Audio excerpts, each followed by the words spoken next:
네, 미국과 이란의 종전 협상이 급물살을 타고 있습니다. 14개 조항의 종전 양해각서 초안을 도출한 가운데 최종 조율 작업이 진행 중이라고 하는데요. 마영삼 전 이스라엘 대사, 반길주 국립외교원 교수와 함께 이야기 나누겠습니다. 어서 오세요. 안녕하십니까. 네, 지지부진하던 종전 협상이 급진전을 이루고 있는 모양새입니다. 미국 인터넷 매체 악시오스에서 보도한 내용인데요. 휴전 기간을 우선 60일 연장하는 합의안에 양국이 서명할 가능성이 높다, 이런 보도가 나왔습니다. 이란 외무부도 합의에 근접했고 그 양해각서 최종 확정을 위해서 노력하고 있다, 이런 입장인데 지금 종전 협상 단계 어떻게 평가하세요? 우선 여전히 협상 카드하고 군사 카드는 동시에 손이 쥐고 있다, 이렇게 평가를 해야 될 것 같아요.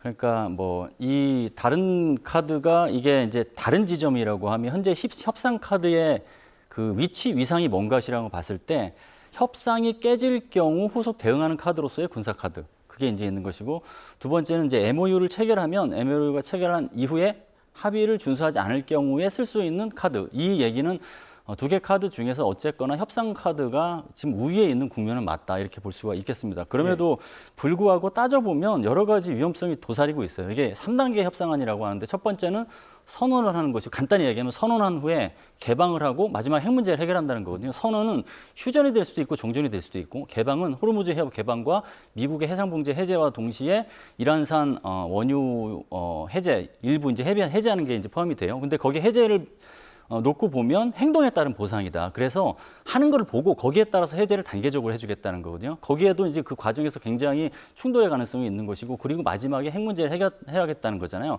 그러니까 이게 만만치 않을 것 같고, 또 이 전체 과정이 60일, 30일 혹은 60일 얘기하는데 60일 쪽으로 기울어지고 있어요.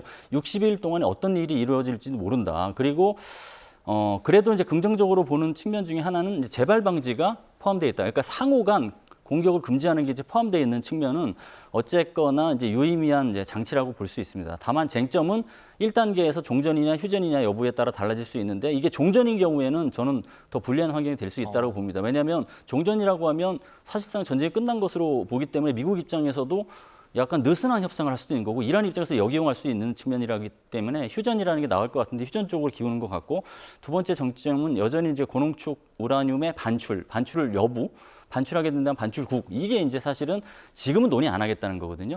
이제 60일 동안의 기간에 논의하겠다는 거니까 어쨌거나 여러 가지 쟁점이 될 수가 있고, 마지막에는 원자력의 평화적 이용을 어떤 식으로 할 것인지가 이제 굉장히 단초가 될 것입니다. 그리고 암초가 저는 세 가지가 있다고 보는데, 여전히 첫 번째 암초는 이 3단계 협상 중에서 만약에 3단계까지 갔는데 3단계 차원에서 무슨 충돌이 생긴다, 그러면 2단계로 가는 게 아니라 0단계로 그냥 갈 수가 있어요. 원점으로 다시 복귀하는 거예요. 그러면 이제 굉장히 지난한 상황이 될 수 있고, 그러니까 이렇게 가지 못하게 페널티를 어떻게 만들 것이냐, 이게 중요할 것이고, 두 번째는 이스라엘 해방이 있을 수가 있습니다. 이스라엘이 이거를 편안한 마음으로 지켜보지 않는 상황이기 때문에 그것도 변수가 될 수 있고, 마지막 변수는 이란 내에서 협상에 반대하는 일부 세력의 일탈, 그래서 걸프국에 대한 뭐 공격을 한다든가, 이렇게 되면 또 이게 전체 이 3단계 시나리오에서 굉장히 우발 요인으로 발생할 수 있다, 이렇게 봅니다. 방금 짚어주신 그 내용들도 잠시 뒤에 조금씩 짚어보겠습니다.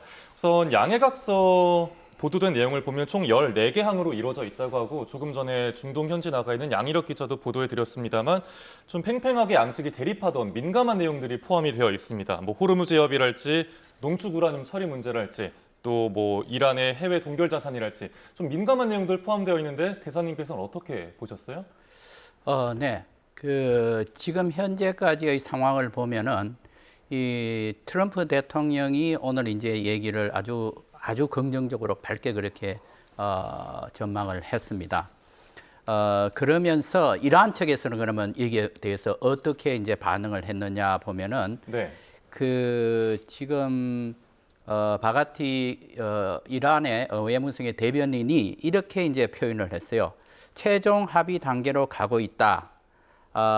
그리고 상당히 근접했지만 아직도 많이 떨어져 있다. 그러면서 14개 방금 말씀하신 말씀을 드린 발언을 했는데, 종전을 하고 동결 자산 해제 의제가 포함되어 있다. 이 정도로만 아주 간단히 얘기를 했습니다. 그러면서 지금 현재 미국 측에서 가장 관심을 갖고 있는 핵 문제에 대해서는 어떻게 했느냐. 여기에 대해서는 상세한 협의를 하지 않고 있다, 이렇게 표현을 했습니다. 그럼 상세한 협의를 하고 있지 않다고 하면은 그러면 개괄적인 내용은 이 문제에 대해서 협의를 하고 있다라고 해석을 할 수 있습니다.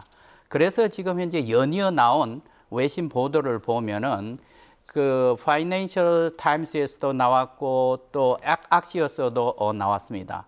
대체로 어떤 내용이냐 하면은 협상이 진전되고 있고 타결에 근접하고 있다. 그리고 60일 휴전이 될 것 같고 호르무즈 해협은 점진적으로 재개방을 한다. 그거와 더불어서 단계적으로 경제 제재와 해외 동결 자산 해제를 한다. 자, 이러면서 핵 문제는 이제 언론에 나온 내용입니다. 그럼 핵 문제는 어떻게 하느냐? 이란이 핵무기를 개발하지 않는다는 내용이 포함된다. 그런데 그 우라늄 농축 중단하는 기간 그리고 핵물질 포기 이 문제에 대해서는 앞으로 협상을 하기로 약속을 한다. 이렇게 나와 있습니다. 예. 그런데 전반적으로 이렇게 보면은 이거는 지금 현재 여태까지 이란이 주장하던 이 협상의 순서와 일치하고 있습니다. 즉 이란의 의견이 굉장히 많이 반영된 안이라고 생각을 합니다. 그래서 일단은 지금 미국 측에서 이 안에 대해서 마지막에 이제 협의를 해서 미국의 의견을 제시를 할 겁니다. 제가 생각하기에는 이 부분에 있어서 미국 측에서는 과연 트럼프 대통령이 99%가 핵 문제다 했기 때문에 그 핵 문제에 있어서 미국의 입장을 얼마만큼 더 반영할 수 있느냐 거기에 초점을 맞추어서 마지막 의견이 나오지 않을까 그렇게 생각을 합니다. 예. 만약에 이게 14개 항 이렇게 돼서 나온다고 한다면 현재의 기본적인 틀로 나온다고 하면은 상당 부분 제가 보기에는 이란 측에 유리한 안이 될 것이고요. 그런데 지금부터 이제는 후속 회담을 60일 동안 한다고 했는데 그 60일 동안 하기가 매우 어려울 것 같습니다. 굉장히 복잡한 문제들이 내재되어 있기 때문에 이 문제에 대해서는 60일을 하고 또 연장을 하지 않을까 싶고 그러는 과정에서 우리 소위 말해서 악마는 디테일이 있다고 이제부터 아주 어려운 과정이 더 남아 있다. 그래서 지금까지 이 14개 항에 의해서 일단 일반적인 합의가 이루어진다고 하는 것은 가장 쉽게 해결될 수 있는 부분은 합의가 되었고 합의가 되지 않는 부분은 지금부터다. 그래서 앞으로 어떻게 될 것이냐 하는 것에 대해서 우리가 주의를 기울여야 될 것이고 마지막 사인하는 순간까지 마음을 놓지 못할 것입니다. 예, 정말 많은 변수들이 복잡하게 얽혀 있는 고차 방정식이다 보니까 정말 좀 복잡한 상황인데 이제 하나씩 살펴보겠습니다.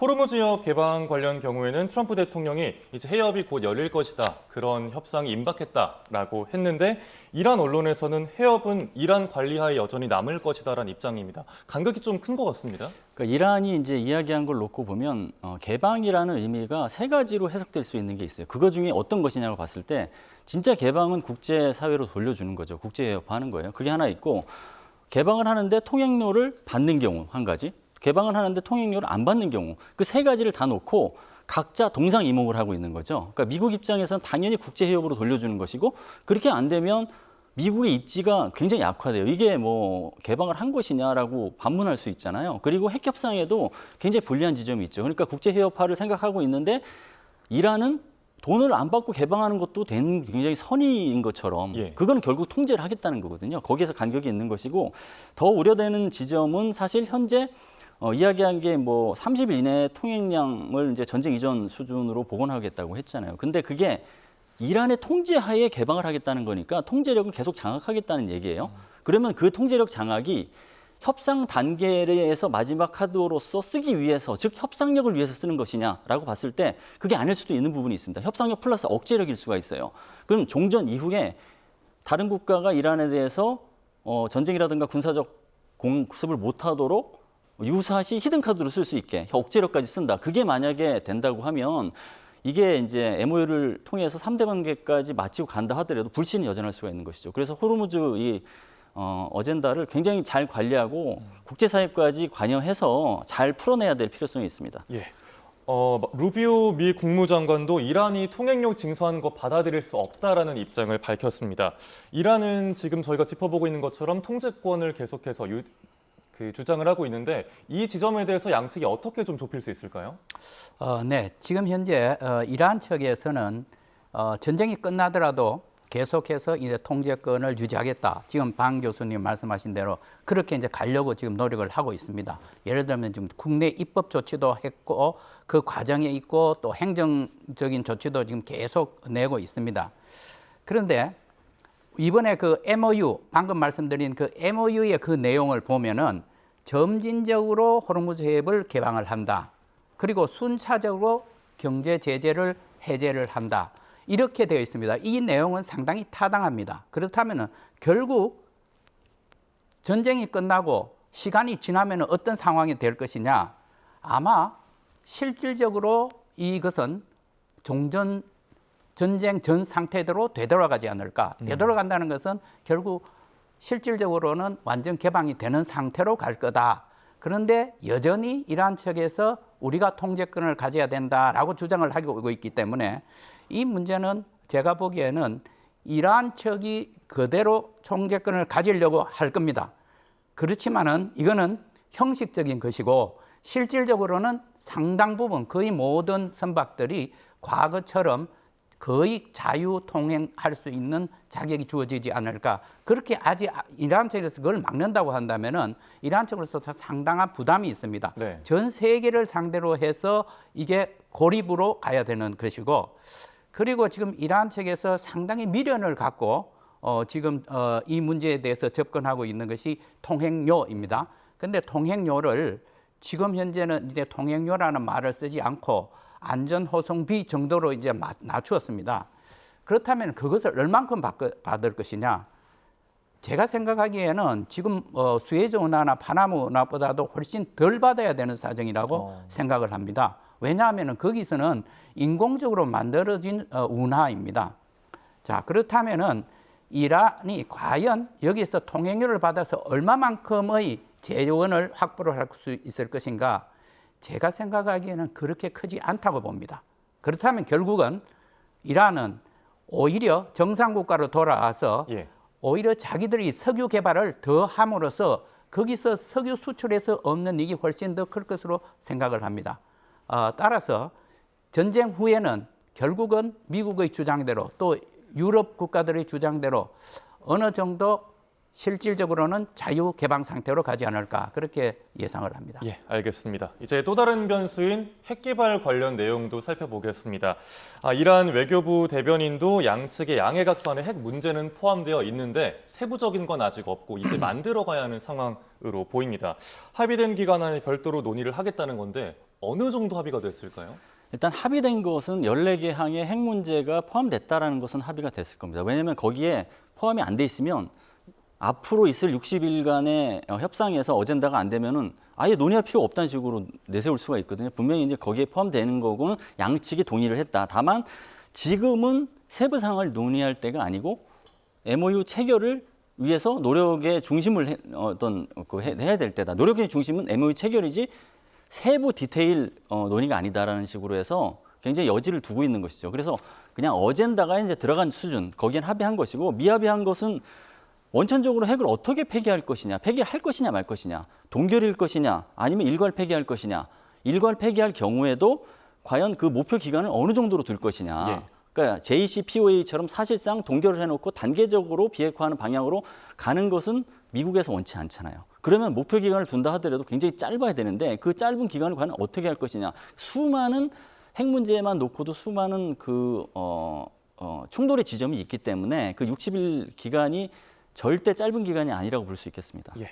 이런 가운데 정작 유엔에서 열린 핵 확산 금지 조약이죠. NPT 회의에서는 이란 핵 관련한 합의문이 이번에도 채택이 불발이 됐습니다. 이 회의 내내 미국과 이란이 되게 강하게 충돌했다고 하는데 이 내용은 어떻게 보셨어요? 네, 바로 이게 NPT 평가 회의라고 하는데요. 이게 5년마다 한 번씩 이제 열립니다. 이제 NPT 회원국들이 모여서 협의를 하는데 항상 보면은 여기에서는 핵을 가지고 있는 국가와 핵을 갖지 않고 있는 국가 그리고 핵을 가지지 않는 국가 뿐만 아니라 핵을 가지려고 하는 국가 간에 여러 가지의 그 대결 상태가 계속되어 왔습니다. 네. 이번에 합의문이 채택이 되지 못했습니다. 그런데 이번만 아니라 지난번 그리고 지지난번 3회 연속으로 이게 합의가 이루어지지 않았습니다. 가장 기본적인 문제가 어디 있느냐 하면은 이거 지금 현재 핵을 가지고 있지 않는 나라들은 자, 이 문제에 있어서는 NPT 조약에 의해서 핵을 가지고 있는 국가들은 이제 핵 군축을 해야 된다.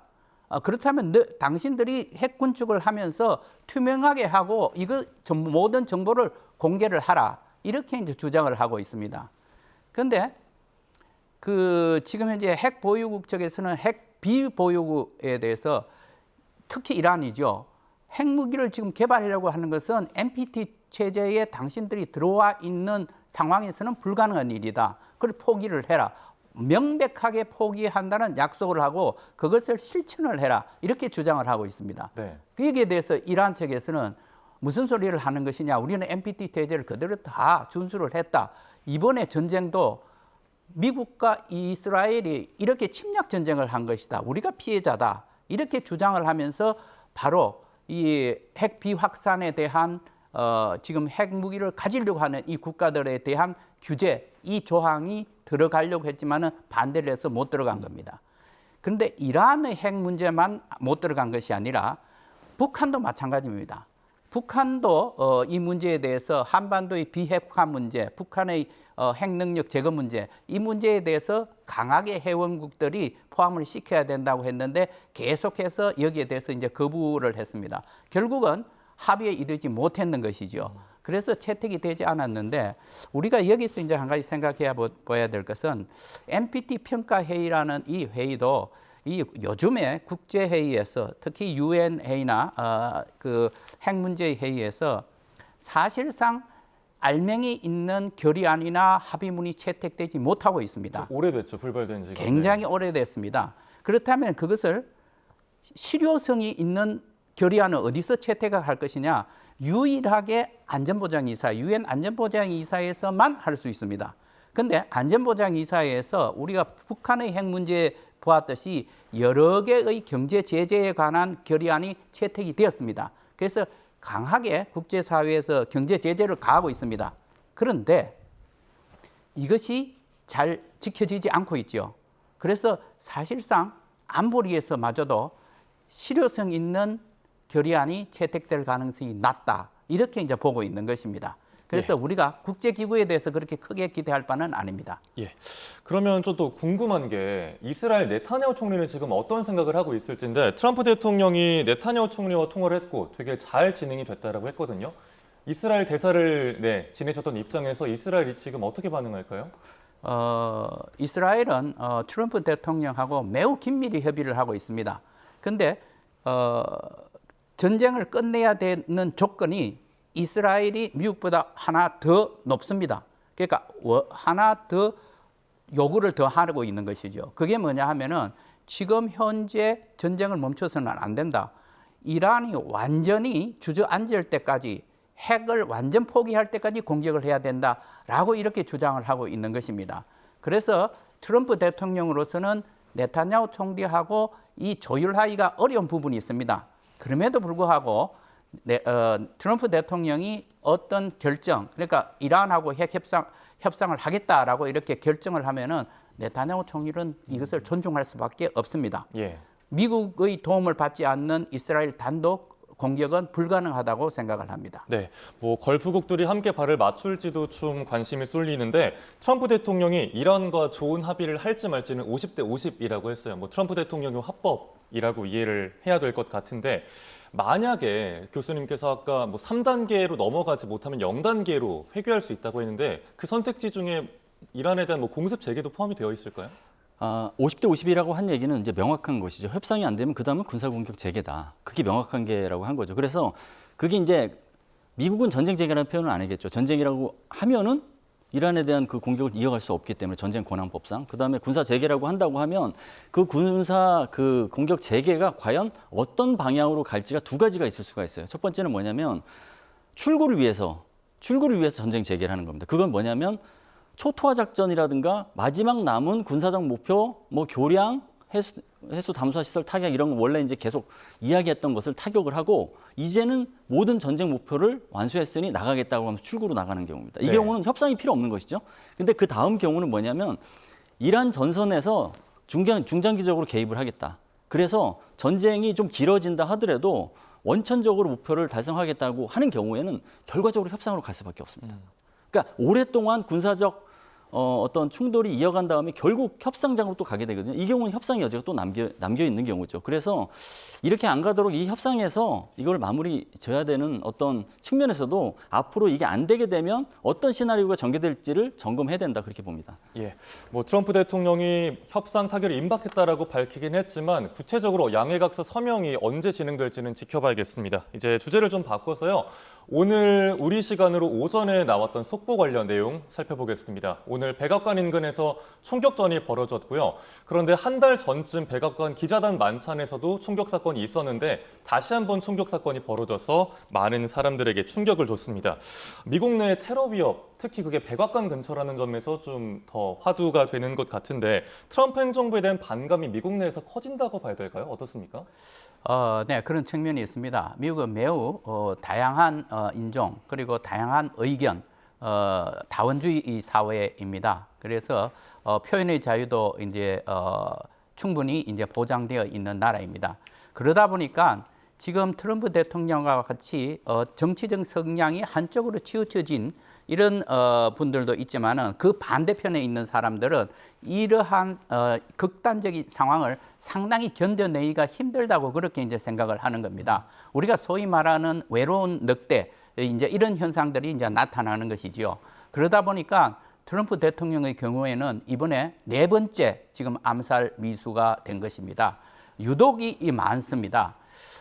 그렇다고 하면은 지금 현재 미국 사회가 겪고 있는 아주 분열 현상, 그리고 극단주의로 치닫는 이런 극단주의 현상, 이러한 것들이 상당히 사회 통합의 문제에 굉장히 큰 도전으로 지금 현재 대두되고 있습니다. 네. 그 미국 사회가 진짜로 민주주의고 포용적이고 그리고 개방적이다, 이러한 모습으로 가기 위해서는 미국이 이러한 도전을 어떻게 극복해 나가느냐, 큰 숙제를 안고 있다고 봅니다. 예, 뭐 미국 내에서 최근 잇따라 일어나는 이런 총격 사건을 두고 이게 여론 환기를 위해서 조작한 사건이다, 이런 이야기도 일각에서 나오고 있습니다. 뭐 미국인 4명 중에 1명이 그 백악관 만찬 총격 사건이 조작됐다 이렇게 답했다는 여론조사도 미국에서 나왔던데 이 내용 어떻게 보셨어요? 지난달 4월이죠, 4월에 백악관 출입기자단 만찬 행사에서 총격 사건이 있은 후에도 이런阴谋論이 제기됐거든요. 그래서 그때랑 사실은 똑같습니다. 3가지 배경이 있는데 첫 번째는 트럼프 행정부의 정책, 기조에 대한 이제 불신이 굉장히 큰 것이죠. 물가 상승, 인플레이션, 그다음에 이제 왕과 같은 행동을 한다고 해서 노킹스 시위도 막 있고 막 그랬잖아요. 그 연장선에서 그게 있기 때문에 이번 기회에 굉장히 이거에 대해서 공격을 하면서 트럼프 행정부가 이런 상황에서는 이렇게까지 그러니까 이런 조작까지 할 수도 있는 행정부다라고 하면서 몰아세우는 예. 그런 게 있는 것이죠. 두 번째는 정치 양분화예요. 지금 사실 그 좌우 진영이 굉장히 극한의 대립을 하고 소통과 타협이 지금 없어진 지가 지금 고착화되고 있거든요. 이게 결국은 시민들의 이렇게 반발로 나서는 측면이 있다. 그리고 마지막으로는 3번째로는 그러니까 외부 위협의 측면에서 사이버전, 그다음에 여론전, 심리전 차원에서 이렇게 음모론을 조장해서 미국의 입지가 약화되도록 하는 외부 공격에 의해서 하는 것도 일각이 있을 수가 있거든요. 이 3가지가 다 맞물려서 이루어진 거다 이렇게 봅니다. 예. 그러면 1년에 있었던 최근에 이런 총격 사건들이 앞으로 있을 11월 미국 중간 선거에는 어떤 영향을 줄 거라고 보세요? 우선 트럼프 대통령은 이렇게 음모론이 메가 진영을 다시 결속시키고 그다음에 응집력을 높이는 그런 계기로 막 활용하려고 할 겁니다. 네. 그리고 이제 민주당에서는 이거 봐라, 트럼프 행정부가 이렇게까지 왕과 같은 행동을 하고 민주주의를 파괴하다 보니까 미국 사회가 굉장히 혼란에 빠졌다. 그러니까 민주당에게 다시 힘을 실어줘야 될 때다. 이런 식으로 이제 반격에 나서겠죠. 이렇게 해서 미국 국내 정치 지형에서도 여러 가지 이 사안을 가지고 활용하려고 막 될 겁니다. 그런 모습이 전개될 것으로 예측됩니다. 예, 뭐 미국에선 백악관에서 총격 사건이 발생한 사이에 그 반대편 시진핑 주석은 잇따른 외교 행보를 보이고 있습니다. 뭐 미중 회담이 큰 합의가 없었다는 평가가 있었지만 그래도 미중 회담이 성사가 됐고 또 최근에 러시아 푸틴 대통령을 만났고 다음 주에는 방북을 한다라는 이야기도 솔솔 나오고 있습니다. 시진핑 주석의 행보는 어떻게 평가하세요? 중국이 지금만큼 국제적인 위상이 높아졌을 때가 없었을 겁니다. 트럼프 대통령 방문했었지요. 지금 푸틴 대통령 방문했었지요. 그 일주일 안에 다 일어났던 일입니다. 거기에 지금 현재 이란 전쟁과 관련해서는 중국이 여전히 많은 영향력을 미치고 있습니다. 우리가 지난번 1차 이슬라마바드 회의를 할 때 마지막 순간에 중국이 개입을 해서 이란이 그 협상에 임했다고 그렇게 하고 있습니다. 예. 자, 그렇다면 우리가 소위 말하는 크링크라는 거, 차이나, 러시아, 이란, 노스코리아 이 크링크에서 마지막 퍼즐이 북한입니다. 그러니까 지금 시진핑 주석으로서는 북한에 갈 만한 시기가 되었고, 이거 지금 7년 만에 이제 가는 겁니다. 예. 갈 만한 시기가 되었고, 또 올해는 북중 우호 원조 조약 체결 65주년입니다. 그래서 이번에 가면은 경제 문제에 대해서 얘기할 것이고, 또 안보 문제에 대해서 얘기할 것이고, 더더군다나 트럼프 대통령이 이번에 그 시진핑 주석을 만났을 때 북한하고의 관계, 북한 문제, 그리고 미북 정상회담에 대해서도 얘기를 했을 가능성이 있습니다. 시진핑 주석으로서는 제가 생각하기에는 상당히 이러한 내용을 아주 성실하게 전달을 할 것으로 봅니다. 왜냐하면은 중국으로서도 이제 이 문제에 있어서 미북 간의 핵 문제에 대한 협상에서 과거에는 소외되었었는데 이게 내가 뒤에서 북한에 영향력을 미칠 수 있다. 이러한 메시지를 줄 수 있기 때문에 적극적으로 임할 것으로 봅니다. 예, 알겠습니다. 두 분 말씀 오늘 여기까지 듣도록 하겠습니다. 지금까지 마영삼 전 이스라엘 대사, 반길주 국립외교원 교수와 함께 이야기 나눴습니다. 오늘 말씀 고맙습니다. 감사합니다.